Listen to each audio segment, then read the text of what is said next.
ध्यान देना, ठीक है। वी क्या है? आई क्या है? ठीक है, वी हमारे पास पति है और आई क्या है? वी हमारे पास, हम देखें हमारी फिजिक्स की बातों में क्या है? विभव। और आई क्या है? दोनों के बीच में संबंध बना, दोनों में शादी करे, इस संबंध को हमने क्या बोले? क्या है? इतना सबको समझ में आ गया? क्लियर सभी लोग को? फिर से रिपीट करता हूँ, वी विभव है, धारा आई है, ठीक है आपके पास में, और दोनों के बीच में संबंध ये कि एक दूसरे की क्या है? समान। एग्जाम्पल के तौर पे बता चुका हूँ कि वी को मान लो क्या है? पति है, आई को मान लिया पति, शादी हो गई है, तो दोनों के बीच में संबंध बना, ठीक है। क्लियर सभी लोग को? अगली बात करते हैं हम, पहले देखते हैं विभव की डेफिनेशन, कि विभव की असल में डेफिनेशन है क्या, ठीक है। तो देखो मैंने बताया तुम लोगों को कि दोनों की क्या हुई है? शादी हुई है। जब दोनों की शादी हुई तो क्या लेके गया भाई? वो बारात लेके गया। बारात लेके गया तो अपने घर से उसके घर तक गया। अब मान लो विभव का घर कहाँ पे है, और जो पत्नी है धारा, उसका घर कहाँ है? कहाँ पे है? विद्युत। ये जो अनंत है, ठीक है, हमने विभव को अनंत से कहाँ तक लेके गए? ठीक है, तो हमारे पास में डेफिनेशन बिल्कुल सिंपल बनती है कि अनंत से आवेश को, किसको? आवेश को विद्युत क्षेत्र के किसी बिंदु तक, कहाँ तक? लाने में किया गया कार्य। अब समझना अच्छे से, ठीक है। फिर मैं अपनी बात पे आता हूँ, है ना। हमारा विभव कौन था? दूल्हा था। उसका घर कहाँ पे था? दूल्हा का घर कहाँ पे था? दूल्हा जो है, आवेश मतलब उसकी बारात, ठीक है। आवेश मतलब क्या? बारात, ठीक है। बारात को हम आवेश समझ सकते हैं। तो उसने अनंत से कहाँ तक लेके गया बारात? आवेश को कहाँ से कहाँ तक ले गया? अनंत से। जब वो अनंत से आवेश को विद्युत क्षेत्र तक लेके गया तो उसको क्या करना पड़ा? कार्य कैसे करना पड़ा भाई? बैंड बाजा बजवाना पड़ा, है ना, घोड़े की व्यवस्था करना पड़ा, बारातियों के लिए व्यवस्था करना पड़ा, गाड़ी घोड़े की व्यवस्था करना पड़ा, है ना। तो उन्होंने क्या किया इसके लिए? तो हमारी सिंपल डेफिनेशन बनती है किसकी? विभव की अनंत से विद्युत क्षेत्र तक, सॉरी, अनंत से विद्युत क्षेत्र के किसी बिंदु तक आवेश को लाने में किया गया कार्य क्या कहलाता है? विभव। बिल्कुल सिंपल डेफिनेशन है, बन जाएगी अब सबको। एक बार रिपीट करता हूँ कि अनंत से विद्युत क्षेत्र के किसी बिंदु तक आवेश को लाने में किया गया कार्य क्या कहा जाता है? बिल्कुल सिंपल डेफिनेशन सबको पता चल गई, ठीक है। अगली बात करता हूँ धारा की, ठीक है। धारा की आप समझना, इनने आवेश को कहाँ तक लेके गया? विद्युत क्षेत्र लेके गया। अब आवेश कहाँ, किसके घर में आ गया? आ गया कि नहीं? अब धारा के घर में जब आवेश आ गया तो आवेश को धारा अपने हिसाब से काम करेगी, है ना। कहने की मीनिंग ये है कि धारा आवेश से अपने हिसाब से काम करेगी। तो जब आवेश धारा के साथ घुल मिल गया, ठीक है, आवेश किसके साथ घुल मिल गया? तो यहाँ पे सीधे सीधे हम बोला जाए कि आवेश का क्या होने लगा? प्रवाह होने लगा। क्या होने लगा? आवेश का। अब आवेश किसके हिसाब से घुल मिल गया? जैसा धारा चाहती थी वैसा आवेश करने लगा, ठीक है। अब धारा चाहती थी कि आवेश आज ये काम करे, कल वो काम करे, जितना काम वो कराना चाहती थी उतना होने लगा। सीधी सी बात है, कहानी यही है, ठीक है। तो हमको यहाँ पे क्या मिली? एक दर मिली। क्या मिली? किसके प्रवाह की? आवेश। ये जो आवेश के प्रवाह की दर है यही क्या है? धारा। तो आवेश के प्रवाह की दर को क्या कहते हैं? विद्युत धारा। क्या कहते हैं? विद्युत धारा। आपकी डेफिनेशन समझ में आ गई? पहली डेफिनेशन थी कि अनंत से आवेश को विद्युत क्षेत्र के किसी बिंदु तक लाने में किया गया कार्य। दूसरी डेफिनेशन है आवेश, ठीक है, विद्युत धारा कहते हैं। क्लियर सभी लोग को? दोनों डेफिनेशन याद हो गई। जब ये दो डेफिनेशन आपको याद हो जाती तो बेटा इससे आपकी बहुत सारी चीजें कंप्लीट होती। पहली चीज कंप्लीट होती कि आपका ऑब्जेक्टिव बन जाएगा अगर डेफिनेशन के फॉर्म में आया तो, पहली चीज। दूसरी चीज, आपको अगर परिभाषा दी 2 नंबर के क्वेश्चन में तो परिभाषाएं बन जाएगी। समझ गए बात को। अब यहाँ पे देखो परिभाषाओं से ही इनके फॉर्मूले बन जाते हैं। जैसे हमने पढ़े थे विभव, तो हमारे पास यहाँ दो चीजें हमको यहाँ देखने को मिली। एक मिला क्या आवेश, दूसरा मिला हमको कार्य। बराबर होता है क्या W अपॉन कार्य बटे आवेश। समझ गए, बिल्कुल सिंपल है।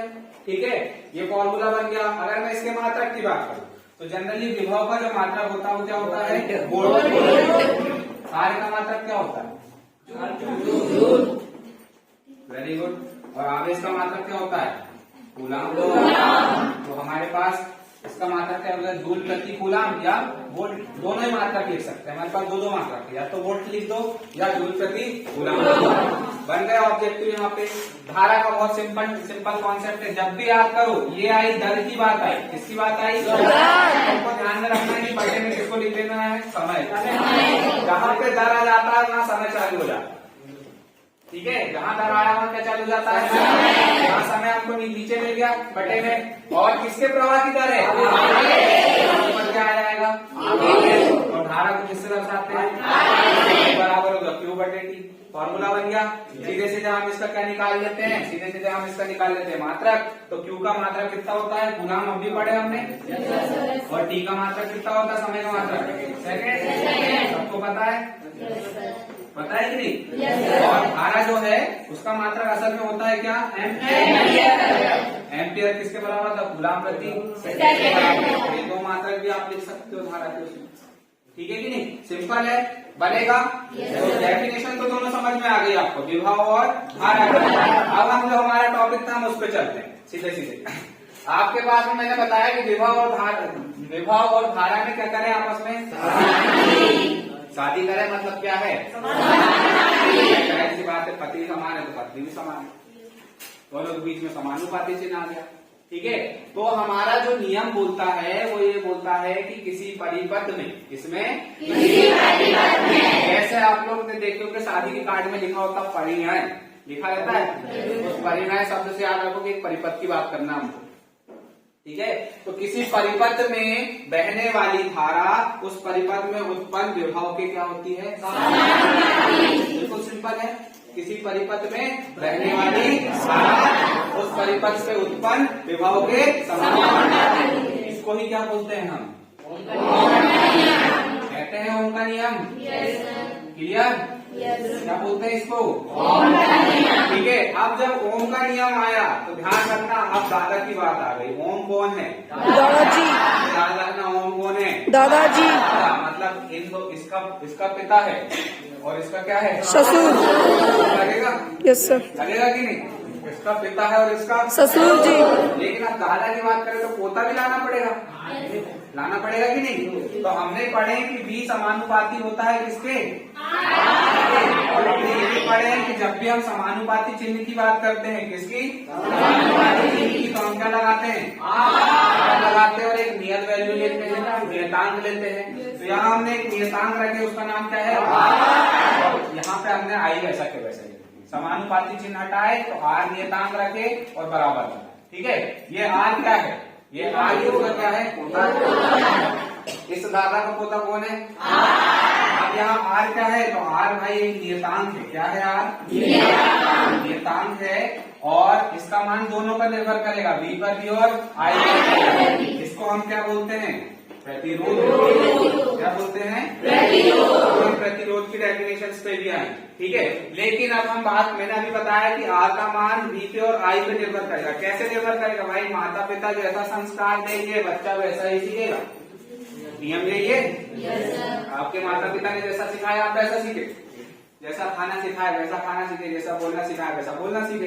ठीक है कि नहीं, जो चीज तुमको नहीं करना था उसके लिए डांटे, जो चीज तुमसे कराना था उसके लिए दुलार करे। तो जैसा V और I ने सिखाया R वैसे ही बनेगा। ठीक है, तो R के साथ में दो कॉन्सेप्ट समझ में आ गया आपको कि यार पापा बोलते हैं कि कार्य करो, मम्मी बोलती है कि प्रवाह की दर पे चलो, दोनों में वो बेचारा फंस गया। क्या हो गया, कौन कौन से काम में, एक तो कार्य करने में और दूसरा प्रवाह की दर पर। कार्य करूं कि प्रवाह की दर को मेंटेन करूं, दोनों को मेंटेन करने में क्या हो गया, वो फंस गया। जब दोनों को मेंटेन करने में फंस गया तो अब वो क्या करने लगा, मम्मी काम में रुकावट पैदा करने लगा। ठीक है। पापा के जैसा कार्य कर रहा है, लेकिन रुकावट किसके काम में हो रही है? मम्मी के काम में हो रही है। सीधी सी बात है, जब मम्मी के काम में रुकावट हो रही है तो हम सीधे सीधे बोल सकते हैं कि विद्युत धारा के मार्ग में उत्पन्न होने वाली रुकावट को ही हम क्या कहते हैं? समझ में आया? मतलब इसके कार्य में, धारा के कार्य में, धारा के मार्ग में, सॉरी, है ना, धारा के मार्ग में उत्पन्न रुकावट, समझ गए? उत्पन्न होने वाली रुकावट को मार्ग में उत्पन्न रुकावट को क्या कहते हैं हम? इसका मान किन पर निर्भर करता है? V और I पर। इस पूरे नियम को क्या कहते हैं हम? ओम का नियम। कौन है? दादाजी। V कौन है? पति जी। I कौन है? पत्नी। दोनों की संबंध किस चीज का है? समानुपाती का। Very good. विभव की परिभाषा सबको बन जाएगी। Yes sir. धारा की परिभाषा सबको बन जाएगी। Yes sir. ओम का नियम सबको बन जाएगा। Yes sir. ठीक है, चलिए इसको नोट कर लीजिए और रिपीट करिए।